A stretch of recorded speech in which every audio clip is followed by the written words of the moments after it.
আসসালামু আলাইকুম। Freedom blood সেন্টারকে ধন্যবাদ জরুরি একটি বিষয় উচ্চ রক্তচাপ নিয়ে সচেতনতামূলক এই প্রোগ্রামটি আয়োজন করার জন্য। প্রথমে আমাদের জানতে হবে উচ্চ রক্তচাপ কি।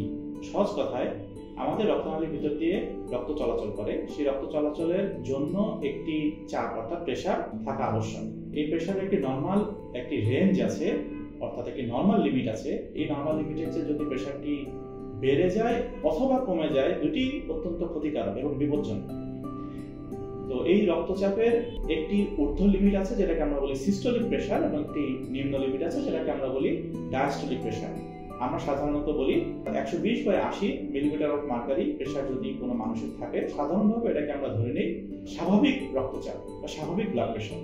এর চেয়ে যদি বেড়ে যায়, যদি ব্লাড প্রেসার এটা যদি সিস্টোলিকটা 140-এর উপরে উঠে যায় এবং ডায়াস্টোলিক ব্লাড প্রেসার যদি 90-এর উপরে উঠে যায়, অর্থাৎ 140/90 মিলিমিটার অফ মার্কারির চেয়ে যদি রক্তচাপ বেড়ে যায়, তখনই আমরা সেটাকে বলি উচ্চ রক্তচাপ। এখন এই উচ্চ রক্তচাপ সম্পর্কে আমাদের সচেতনতার কারণ কি?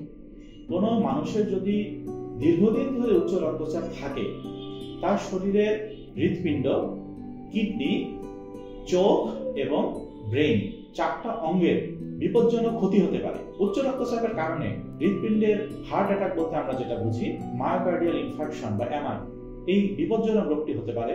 কিডনির পার্মানেন্টলি ড্যামেজ হতে পারে, অর্থাৎ কিডনি বিকল হয়ে যেতে পারে, যেটাকে আমরা বলি ক্রনিক কিডনি ডিজিজ বা ক্রনিক রেনাল ফেলিউর। চোখের রেটিনার রক্তনালী ছিঁড়ে সেখান থেকে রক্তপাত হওয়া সহ চোখের দৃষ্টিশক্তি পার্মানেন্টলি নষ্ট হয়ে যেতে পারে। এবং উচ্চ রক্তচাপের কারণে ব্রেইনের সবচেয়ে বিপজ্জনক যে সমস্যা হতে পারে আমরা সবাই জানি, সেটা হচ্ছে স্ট্রোক।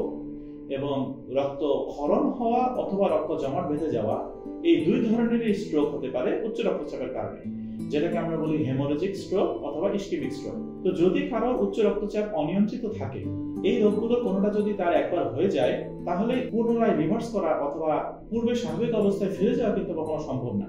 এবং সেই ব্যক্তিটি সারা জীবনের জন্য একটি বিকলাঙ্গতা অথবা একটি মারাত্মক অসুস্থতা অথবা পক্ষাগ্রস্ত হয়ে একটি মানবেতর জীবনযাপনের শিকার হবে। সেই জন্য আমরা সবসময় সবাইকে সচেতন করার চেষ্টা করি যে রোগ হওয়ার আগেই তার উচ্চ রক্তচাপ আছে এটা তিনি বুঝতে পেরে সেই অনুযায়ী ব্যবস্থা গ্রহণ করার মাধ্যমে তিনি যেন রক্তচাপটাকে নিয়ন্ত্রণে রাখেন।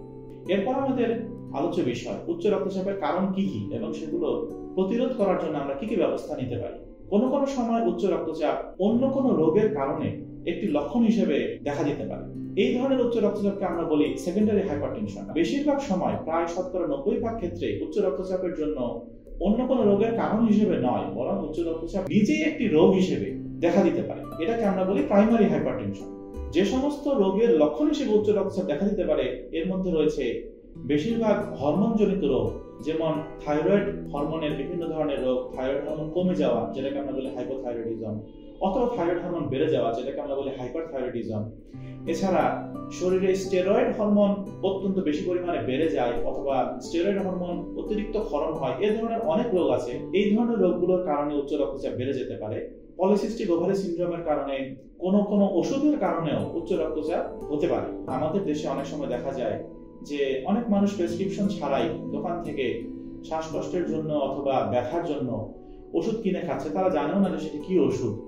অনেক ক্ষেত্রে ওষুধের দোকানদাররা রোগীদেরকে এই ধরনের ক্ষেত্রে স্টেরয়েড জাতীয় ওষুধ দিয়ে দেন এবং রোগীরা এই ওষুধ খেয়ে সাময়িকভাবে সুস্থ অনুভব করে বলে দীর্ঘদিন ধরে তারা ডাক্তারের প্রেসক্রিপশন ছাড়াই এই স্টেরয়েড জাতীয় ওষুধ খেতে থাকেন, যার কারণে রোগীদের উচ্চ রক্তচাপ সহ আরো অনেক ধরনের রোগ হতে পারে।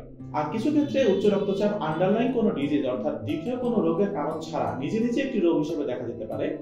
এই সমস্ত ক্ষেত্রে বেশিরভাগ সময় উচ্চ রক্তচাপ হয় বয়স্ক রোগীদের। এটার পিছনে জেনেটিক কারণ থাকতে পারে।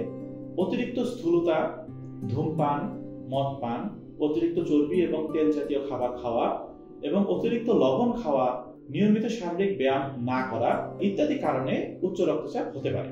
উচ্চ রক্তচাপের লক্ষণসমূহ কি কি আমরা যদি চিন্তা করি, অনেক সময় দেখা যায় যে লক্ষণ অনুভব করা ছাড়াই বছরের পর বছর উচ্চ রক্তচাপ থাকতে পারে এবং এই কারণেই এটি অত্যন্ত গুরুত্বপূর্ণ এবং বিপজ্জনক একটি রোগ।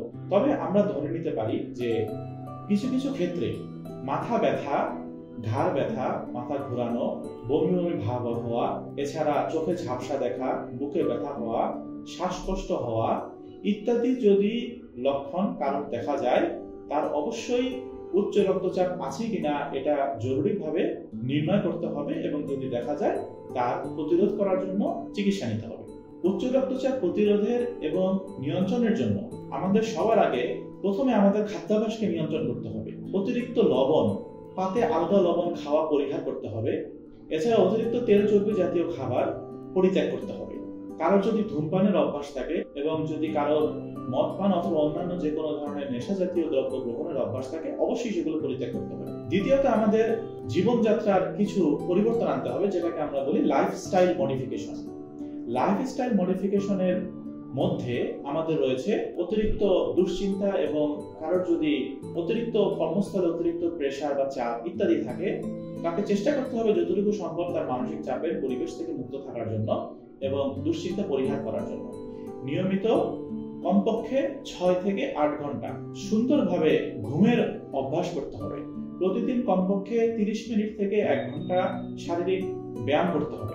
শরীরের ওজন যদি বেশি থাকে ওজন কমাতে হবে।